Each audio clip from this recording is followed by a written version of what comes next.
Enotieno ma tarik 11 dwe mar ang'wen higa mar 2026 e thuolo ni mabende koro weche mag siasa medo tedore pacho ka gimalich en ni weche mag njore bende medo jimbore e gwenge mopogore opogore kaka onenore ni jotelo kaachiel koda josiasa mopogore piagole magi korenego ne yiero e kinde ni ma duol mar IEBC to iko oganda gi ombulu nenore ni josiasa mamoko nitiere koda paro machielo kotenore koda chenro mar yiero mar higa 2027.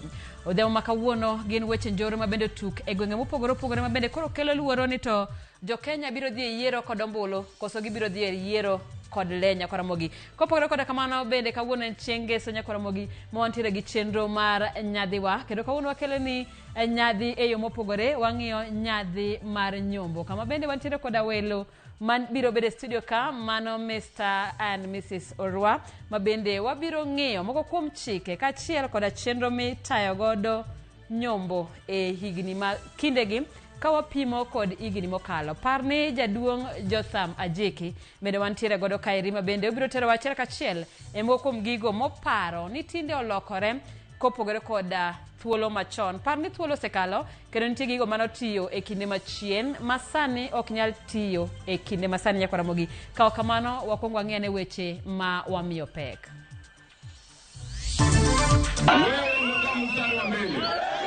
Kusema mambo ya guns na umefika hapa na guns 500 kama umebeba rungu hiyo ni guns ambao umeletea nani hapa? Jore timonewa e bome makitale Kakamega Kikuyu angara chelo chogi pale liel moro Kakamega. Bwana Raymond Omolo must be arrested. Yes, must resign. He should resign and be arrested. We want that guy to be out of that office in the next 2 weeks or else we will now be forced to take certain steps. Siasa maglinda mwananchi dwaro mondo jagoro migao mar arita Raymond Omolo ogwetao kalore kod monj mar Senator Osotsi. Tumekuwa pale tukikuja na akina Kalonzo na akina Matiani. Polisi wametuvamia na risasi. Wakatumwavia na tear gas. Obilano diro iro malungo wang kod lisasi kendo ketho romb kweth United Opposition mane timore county ma Kiambu kawuono.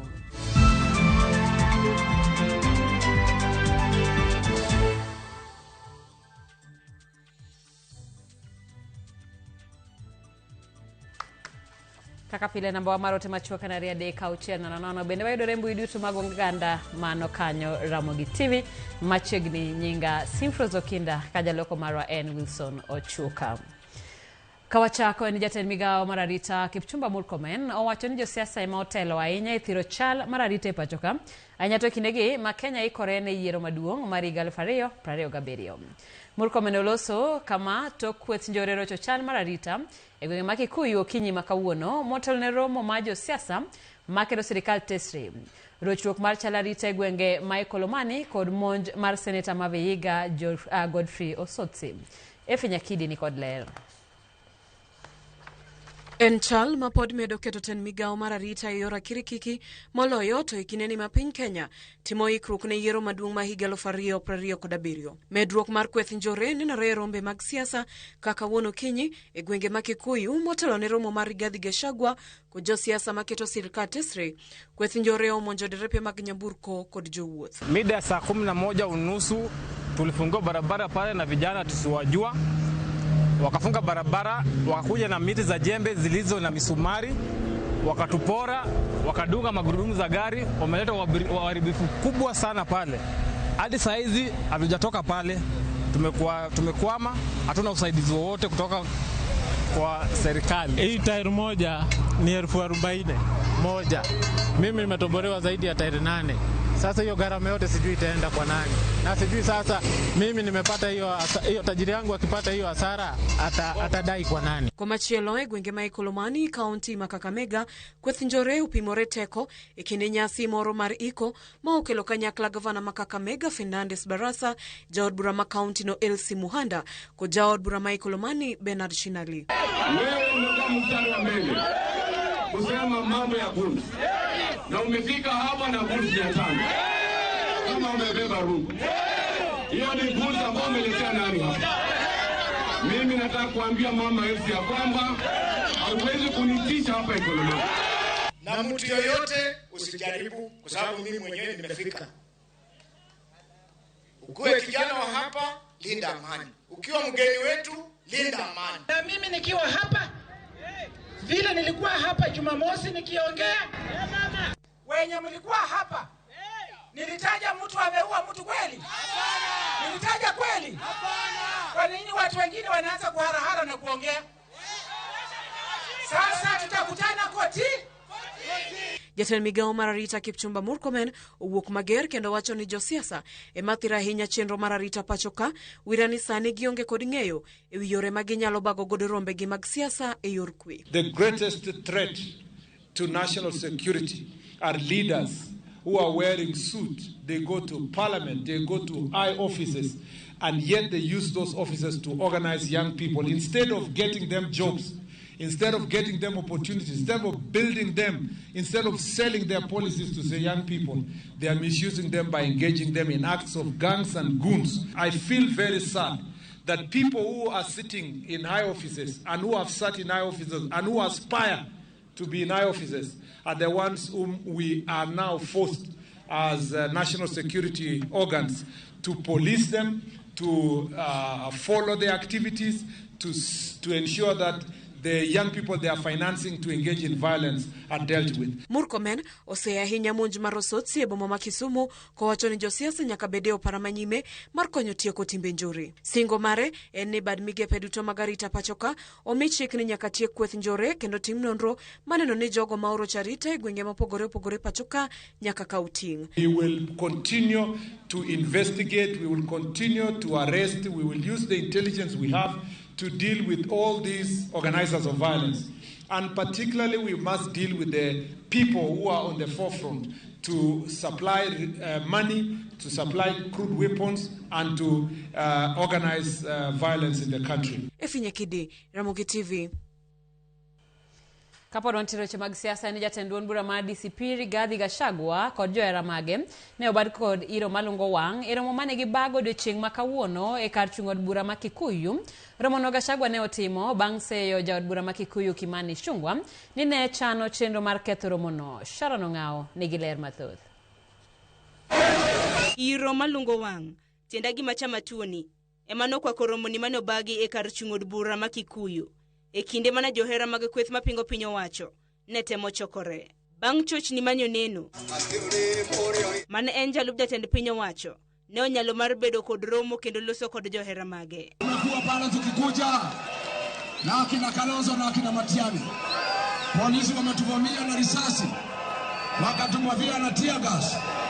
Lakini kwa sababu mimi ni mtoto ya Mau Mau, nimesema lazima niingie Kikuyu.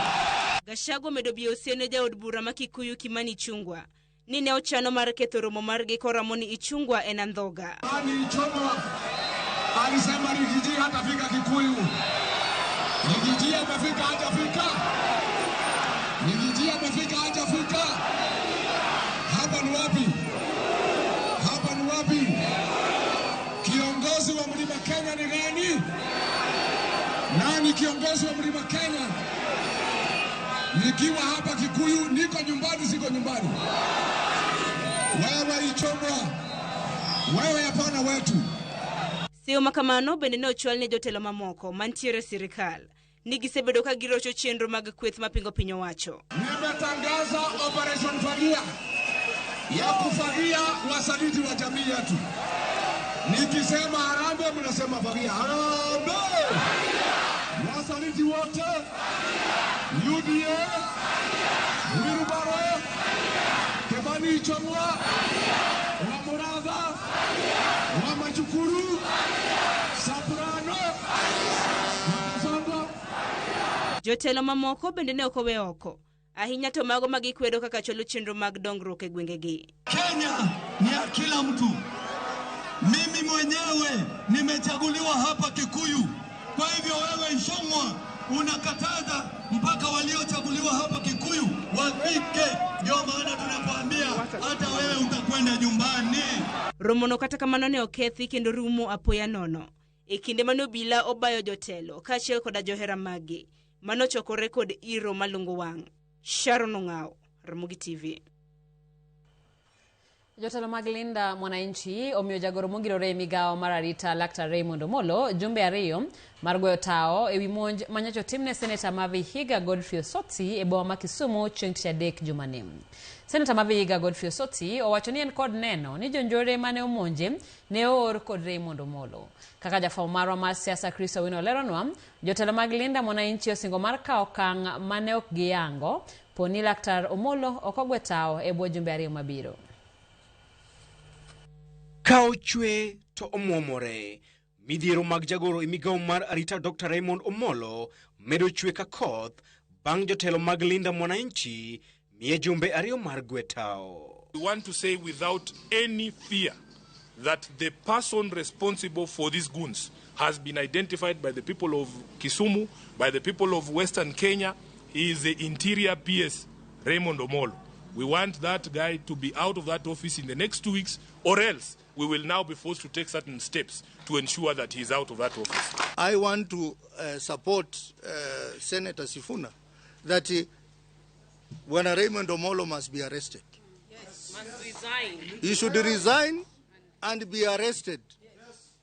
If he does not resign, we will be telling Kenya the next course of action. Kagitwa kod jofwamb oko mar od thieth ma Karen kama Ososi osebedo kayude thieth. Ososi, jagoro mar ODM Edwin Sifuna kod jaod bura ma Embakasi East Babu Owino oramon jonjore mane omonjo Ososi ni kod tudruok kod Raymond Omolo ka bende gidwaro mondo omake. When I was issuing a presser here, I named all these goons, 17 of them. Only 3 have been arrested. And true to that list, the DCI also named the same people that I mentioned. But what is surprising is that the manner in which these goons were arrested. Place the blame where it belongs. And I will write a statement about it. That one, Raymond Omolo is responsible for my attack. He is responsible for my attack, and I have evidence about that. He has been trailing me.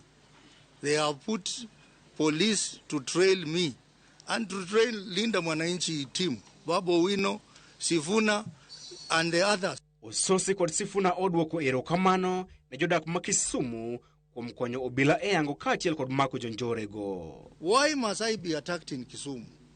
Why not Nairobi? Why not many other towns that I go to? Why Kisumu?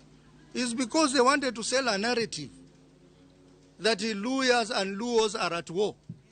I want to tell you that we cannot fight with our brothers and sisters in Luo Nyanza. This is just one individual who must be dealt with as an individual. The people of Kisumu have been critical in providing information that has led to the identification of the goons that attacked Osotsi.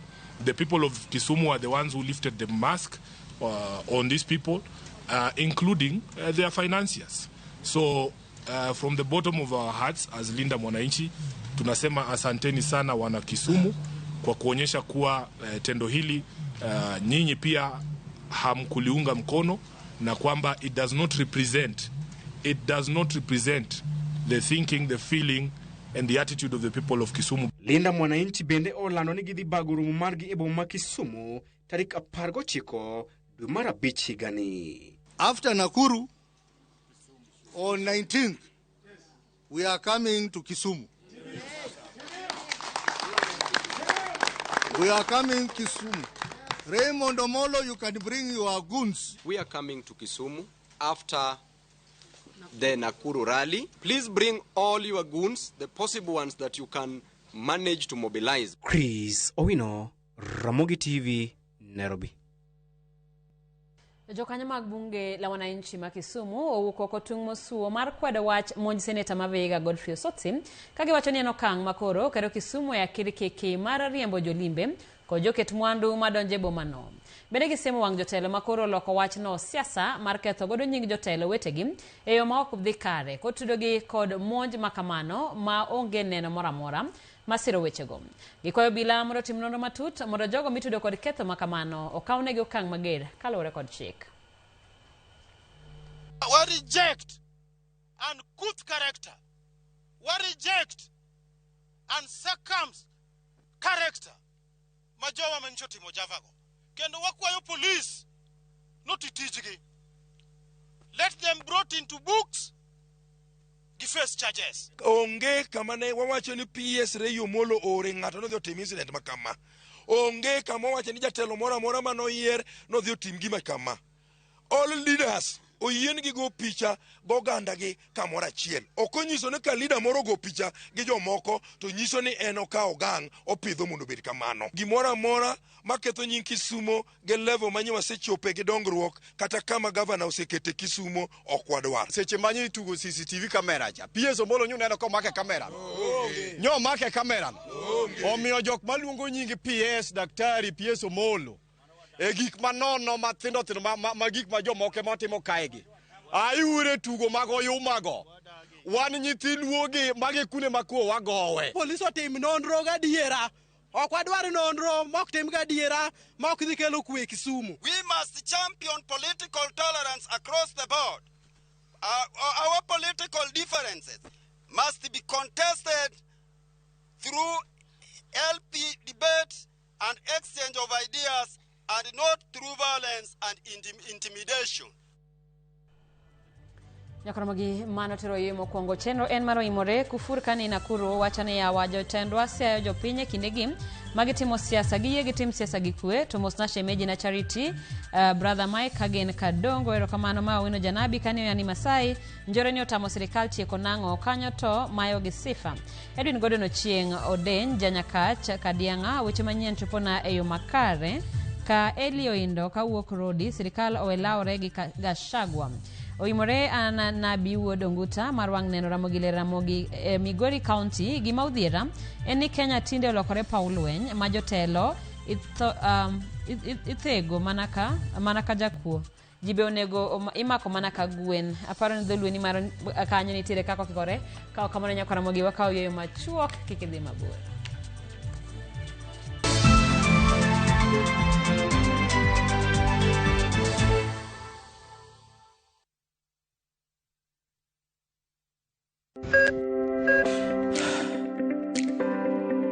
E chuny ogandawa, ngima mar del en mwandu maduong'ie moloyo. Mondo tekruok mar dend obed maber, ok gin ga gik matek. Gin gik maluongo ni lifestyle. Manyiso ga jotuo ni gigi ok gin gik minyiewo, gin gik mitimo. We bedo gi kiawa, kendo chak bedo gi ng'eyo. Nachako chemotherapy. Side effects nen, yier wi nyaka lwar. Constipation. Chandi seriously. Waruaki e penj laktar, ma en tudruok gi lakteche molony. Isamithir jahocho cha, nyaka ibed ni iseng'eyo ni mae shida ma an godo, to adwa kony. Chakre weche thieth kod chiemo mar mine mayach, nyaka weche thieth mag tuoche masiko.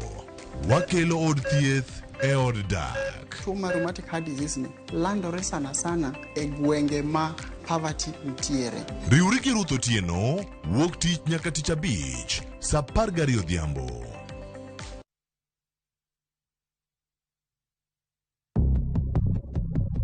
Hera biro nyagore gi pek maduong' moloyo. Masani oriembi ko sango. Oriemba, dong no ka biro nyaka ka mondo mi dhi wuona kode nikech aol. Ne ok giparo ni hera margi ne nyalo lokore lweny. Auchiegni biro ka to biro ka gi koko maonge gimo ok wadhi bedo gi kwe ka. Mana sama ne giparo ni weche ne ok dhi bedo matek ahinya. Dak maber no wasedak kode sani yor mare no rome, ambe mar roma dong chiemo.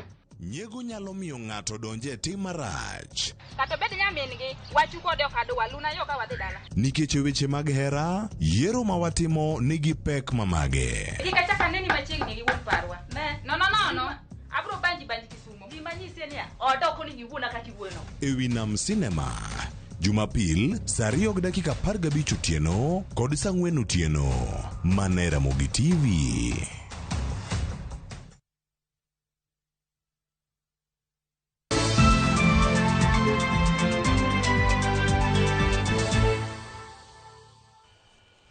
Machiegni kendo wadhi e kaunti ma Migori e seche ma pogruok e paro pod nenore kind gavana ma Migori kod senator Eddie Oketch e weche mag dongruok e kaunti no.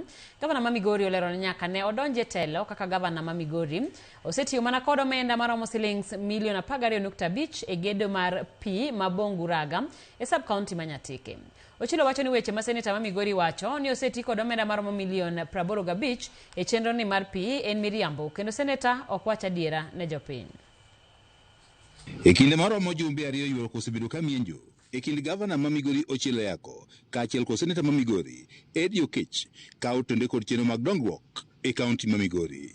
Gedo mar pi Bonguraga e sub-kaunti ma Nyatike en achiel kuom mago mosekelo pogruok e kind jotelo ariyogi. And some people said that I am questioning things from Nairobi and I'm only in Kalapapla. Today I've come here with what Luos call Othewe. Bonguraga is one of the projects that is a novel project. It was designed in the year 2020 by the administration led by my predecessor, Governor Obado. It had been budgeted to consume 110 million. Seneta ma Migori Eddie Oketch ne olimo pini mar Bonguraga jumani kendo ramo ni chendoni mar dongruok pok otim kaluwore kod omenda moseketi kod tend kaunti ma Migori ka gavana ma Migori Ochilo Yako bende koro nyiero wechegi mowachi kod seneta kod Oketch ok wach adieri. Look at the substitution of this pipe because this was not functional at the time of Obado. This was wrongly channeled. The substitution for this pipe is that pipe there. Then the biggest facility here ought to be the piping system all the way up. Unfortunately for my senator, he visits the project without any technical person. He visits the project without the auditors. My senator has basic knowledge. He may not have technical knowledge in water matters, which he really needed if he needed to go there. Kada beni seneta Oketch wacho ni omenda maromo milion 85 osetigo e chenro mar gedo mar pini ma Bonguraga. Gavana ma Migori Ochilo Yako wacho ni pini mane gedo mar chakore ndalo mar gavana machon Okoth Obado mane onego muony omenda maromo milion 110 e bwo tende mano omenda maromo milion 12.5 kende emosechul nyaka ne donje telo e higa mar 2022. Between 2023 and 2024, the current county government allocated 59.3 million to do this proper piping from this place all the way up. The previous administration implemented, I think, one of the phases, paid 8 million in the year 2021. In the year 2021-2022, they again paid 13.5 million. We came into office because of the dire situation in which the people of Kachieng Ward in Zori needed water. We took over this project. We implemented the second phase, and we paid during that phase a total of 12.5 million. Ochilo wacho ni kata sani tend kaunti ma Migori nitiere kod gop kambi mane omiyo rak mar gedo mar pini nikech pok otimo tich mowinjore manyalo miyo oganda koro yud. We had to think of importation of certain things that would be required to fix it and make it work. My administration owes the contractor working on that project 25 million that has not been paid, and the reason we haven't paid it, we will not pay it until the project yields water. E seche ma seneta ma Migori Eddie Oketch wacho ni gedo mar piny itiyo godo e chamo omenda jopiny, Ochilo wacho ni onge lipod janon buge mora mora mawacho ni omenda osetigo marach e gedo mar pini ka wacho ni seneta ma Migori koro fungo miriambo.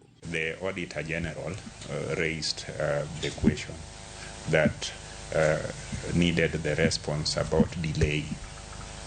The Auditor General has never claimed that money has been lost. Gavana ma Migori Ochilo Yako no komor kod kistelo ma seneta ma Migori ka wacho ni jotelo moyier kod jopiny onego bed jogo ma wacho adieri kendo gitiko marachiel mondo jopiny oyud dongruok.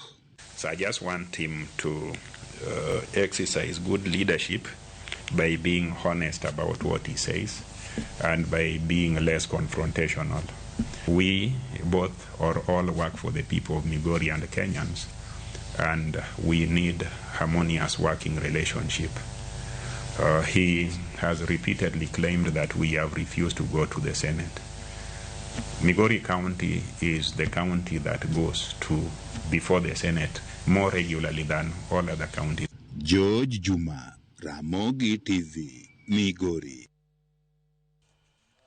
Kawuok Migori wadhi nyaka kaunti ma Siaya kama oganda buora oyuoro e chenro mar thieth maonge chudo mano bagi kod laktar Joseph Aluoch kod kambi mar Royal Media Services kaachiel kod joselwedo mamoko e skund sekondar ma Sawagongo manitiere kar chung od bura magem kaunti ma Siaya kaka achiel kuom yore mag chwalo thieth ne jopiny e kor gwenge. Chenrono nokelo kanyakla jolendo mag Royal Media Services kod jolony e weche thieth kama jopiny noyudo thieth ne tuoche kaka malaria, pim mar tuo kansa e kind tuoche mamoko. Ma en lipot mar Joyce Oduor. Okinyi makawuono e skund yawuoyi ma Sawagongo mayudore kar chung od bura magem e kaunti ma Siaya, oganda mohewo 1,800 mawuok e gwenge mopogore opogore e kaunti ma Siaya oyuoro e tielo mar adek mar thieth maonge chudo manobag kod laktar Joseph Aluoch kotudore kod Kenya Medical Association kod kambi fuambo mar Royal Media Services. Laktar Joseph Aluoch wacho ni chenrono en mar konyo jogo ma ochando e yudo thieth maber maonge chudo kendo machiegni kodgi. Koro chopo kama koro abe chiegni ta wen jomoko matindo koro paro be akonyo jothuregi mathagre mamoko ok nyal yudo thieth maber nikech gibor gi osiptal kada ka gichien gi osiptal to ok in gi nyalo kana omuom moro ma gichule e osiptal ka gidhi osiptal titimo gik ma ok gihero omiyo samoro kama kwatimo kama dichiel e higa to wakonyo ji mathoth. Sasa ma ng'ato ka winjo ka gima dende keng matin nikech iyudo ka joma chuo mang'eny oheroga bedo kod chir moro kanyo ni abro bedo kare to munya piny kila moro to kodhi osiptal. Koro by the time ma problem moro bedo diagnosed koro osechamo ng'ato ma koro ok nyal resi to nitiere chandruok moko mantiere godo ma dine bendo nyalo yudo thieth kata mana before diagnosis chon ginyalo bedo corrected. Omiya kwayo ji duto te sana joma mine watem matek mondo wane familia magwa odhi for check up sakasa mondo wang'e tuoche mantiere godo nikech nitiere moko ma kofweny chon to inyalo thiedhi. Chenrono mar thieth maonge chudo manosir kod Ramogi TV, Ramogi FM kod Citizen Digital ne omiyo jodak e kaunti ma Siaya oyudo pim kod thieth mar tuoche mopogore opogore kaka malaria, pim mar tuo kansa, tuo sukari e kind tuoche mamoko. Wan gi daktache kama ng'iyo mon mondo gikeda mon man gi kansa kendo wan gi daktache ma wahia mang'iyo wahia ma tuoche kata sexual anemia mang'eny piny dholuo be gitemo nono tuo mar sukari tuo mana kata blood pressure kendo tuoche moko mag kute mang'eny e delgo mag duobo thiedho kare wabo konyo ji joma wan gi tuoche maricho ahinya ma ok onyal konyo to wan gi ambulance matero gi osiptal. Moko kuom jodak e kaunti ma Siaya mane ochopo yudo thieth maonge chudo onyiso mor margi mar yudo thieth maber kaachiel kod yedhe. Thiedho maber en gik maber ma kaka ne gilando e redio na en miriambo to en adiera. Thieth kata tiendano ok inyalo neno. Otwe maber norumo koro gima ne chanda winjo kan gi kwe yedhe bende miya maber. Okay, nachopo ka by saa 1:30. Nachopo ka saa 1:30 no ido line lakini line no dhi piyo piyo. Koro kwachopo ka indigo ayudo ka un jok ma tich ne dhi maber kendo chenro no dhi kare kaka ne jatelo nowachonwa aseyudo thieth kata yien osemiya. Jolendo mag Royal Media Services moriwo Ruth Otieno kod Ken Muga mane oyuoro e chenrono ojiwo jodak ma Siaya mondo oketi ong'ala manyime nono chal mar ngimagi kendo gisik ka gidhi e pim mag tuoche mopogore opogore. Kaka Ramogi FM kod Ramogi TV waneno ga ni ber ka wachopo machiegni kuma oganda wanitiere nikech ang'o nikech samoro mondo ng'ato dhi omany thieth kamoro thoro bedo matek to ka wabiro ka wayudo ni screening ibro time e yo makare ibo tim thieth e yo makare ka ponono ni ng'ato dwaro yath obo yudo yath e yo makare to kopogore kod ka daher mondo mi ajiw oganda waduto te ni kinyalo yudo thuolo mar dhi ne medical check-up mondo chek dendi duto te timni screening madwarore mondo mi yud kaka inyalo kony chon ponono ni wach moro nyalo yudore. Kaluwore kod kwan mamalo mar jogo mane ochopo yudo thieth maonge chudo, jopang chenro no wacho ni dwaro nitiere mar ting'o malo chenro mar yudo thieth e gwenge ma Siaya ka gisingo mar chwalo chenro mag thieth maonge chudo e gwenge mamoko mondo kwan ji mathoth ochop e yudo thieth. Joyce Oduor, Ramogi TV.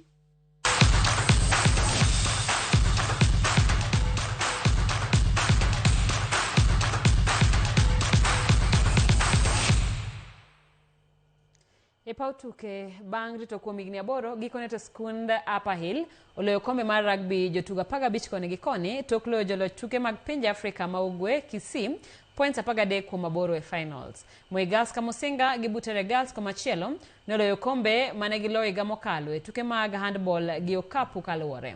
Jafwambo marwa James Opondo miyo waler mathoth e duoko mag tuke skunde sekondar tam mokwongo ma ochopo e gikone kawuono. Butere Girls no dhi nyime gi duoko makare kindgi gi tim mar Kaya TV tuke mag okapu tok loyo Kaya TV points 60 kuom 53 kendo yudo loch margi mar 4 kaluwore. Kata kamano ne nitiere jaloch manyien e tuke gi kidieny mar yowuowi tok Friends School Kamusinga loyo Lukenya points 54 kuom 51. Our principle is to win the Fiesta. That is what we are targeting this year.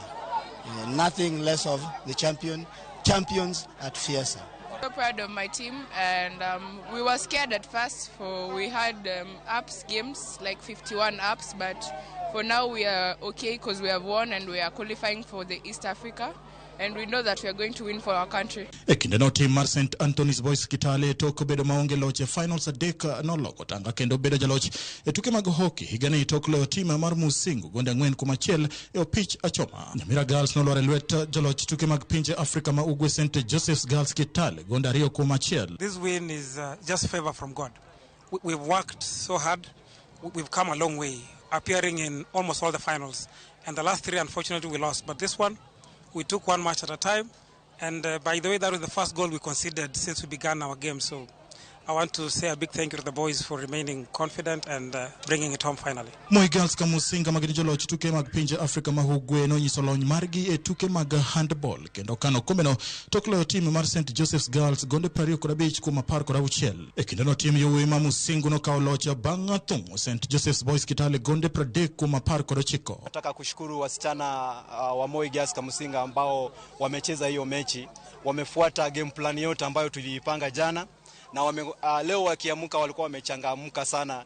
Ukiangalia utadhani ni kama wamenyeshewa, lakini ndani yao walikuwa na ile ari ya kuingia kwenye uwanja na kutetea taji lao. Venye tumewin finali hivi, East Africa ni lazima tunaenda kutrain, na ni lazima tuende tutetee taji letu, na ni lazima tuchukue East Africa. Tok tukegi mane obagi kuom jomachiel rumo Yanga kawuono josir tukegi Brookside Dairy no singo mar dhi nyime gi siro tukegi kaka achiel kuom yo mar gero mich rawere.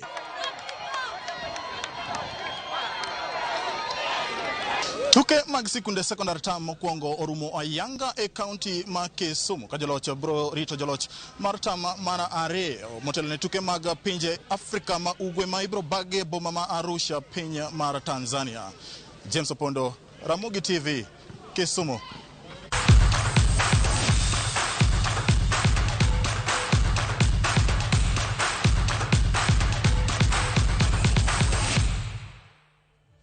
Nyakoromo gimano kelo wegi komaroche manyien mago imore aneno kanyo ka Shemotho wacho ni wach jotelo makwado Broadbase siko gi nying PS Raymond Omolo kwa biye ka gin kod neno moromo to gichom do tere nyiego kod achaye nyaka koro wawe kaka onagi. Mogik yweruok ma Migori osetamo Migori dongore Ochilo kod Edi nyaka koro many kwero kama na nyakanyo. Nyarmodi Jackie wacho ni thanks to Dr. Alwatch and Sela imba kuom paro jogembwa gikelo thieth manono. Truly gikonyo kuma duong' dhano tuo to yedhe onge e osuptende. Nyakoro magadware mondo mi walore chenro mar imore gi ka ne ikruok mar chenro mar nyadhi waka pod warito kanyo wendwa mamano en Paul ka chia koda Teresa Akinyi kama bende wadwa twa kotenro koda weche mag nyadhi e nyombo pani wantiere koda jaduong' Jotham Ajiki bende madwa luonwa achiel kachiel gigo mane timo chon masani samoro opogore ka bende olero kata onyono osingo kanyo ni nyadhi mane nitiere chon e nyombo sani pod nitiere makmana en e okang' mopogore nyakora mogik kidhi mabor waduogo gi nyadhiwa. Nyinga Simfrozo Kinda, jaloko marwa en Wilson Ochuka.